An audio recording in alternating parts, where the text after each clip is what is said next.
Cheers to the class of 2020. It's entirely possible by the end of this speech, the apocalypse sweeping the globe will consume us all, rendering this ceremony even more pointless than it already is. However, on the off chance we're still alive in the next few minutes, I'd like to wish you the very best. I'd say God bless, but I'm pretty sure whatever God is died of an embolism billions of years ago. It looked out upon creation and just blew a blood vessel in disgust or joy. Why be cynical? Let's say God died happy. Suffice it to say, we're alone in the universe, at the mercy of blind, chaotic chance. So good luck.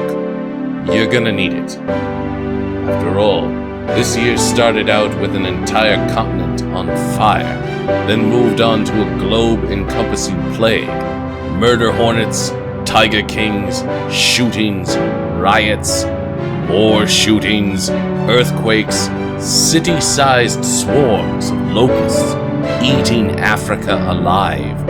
I'm personally anticipating radioactive hurricanes next, but there's a bright side, I think. As the world plunges into darkness, those of you with crippling student debt will find relief as society collapses and money becomes meaningless.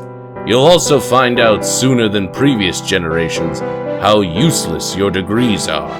Whatever your major was, it'll provide little comfort as howling bands of white trash cannibals stalk you through the streets of our ruined cities. And that metaphor is only mildly figurative.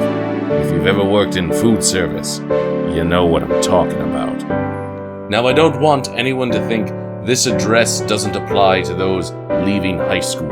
However, you only matter to me when I crack you open and suck out your youth. Think I'm lying? I'm 87 years old, so take my word for it. No one cares about you motherfuckers, other than being able to legally sign up to become a high-velocity bullet sponge in the armed services. You don't matter. Whatever opinions you have will be ignored or treated the same way people respect what comes out of a parrot's mouth. If that bothers you, well, I sell black tar heroin. See me afterwards for your free taste of the William S. Burroughs lifestyle. Don't recognize the reference? That's a hint of how useless your education was too. Even if reality wasn't imploding, we'd all still be doomed, just dying slower.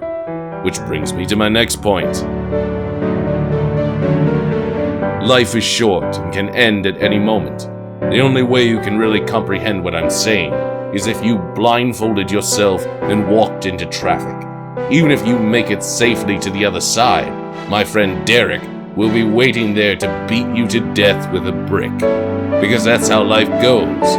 Even if by blind chance you do everything right, death ultimately awaits you.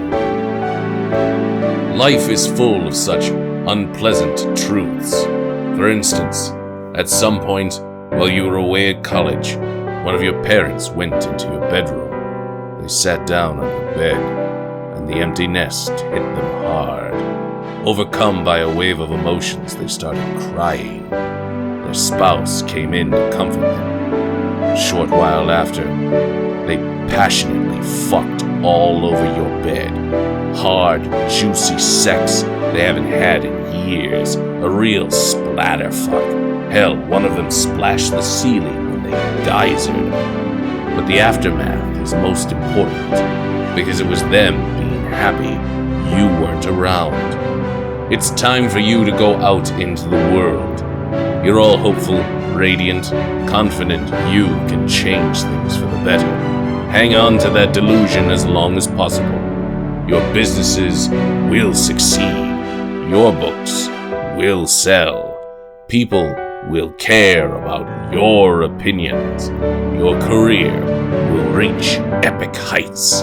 And the rest of us, meanwhile, will be watching you, enjoying the sight as you're crushed by the metaphysical gears that ground all the rest of us down into the crippled nobodies we are today. There's an old saying, misery loves company. As such, we're looking forward to you joining us. You see, We're all in this together. Remember my traffic metaphor? Sometimes you make it across the street because others brake. They swerve to avoid you.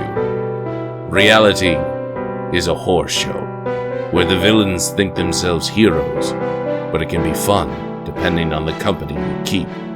Make sure you stay in the right company, those who won't run you over while you try to cross the street. There isn't much we can do to control this chaotic, godless existence, but we can surround ourselves with those happy to see us make it to the other side of the road. The rest, well, you don't have to break for everyone. Cheers, and good luck.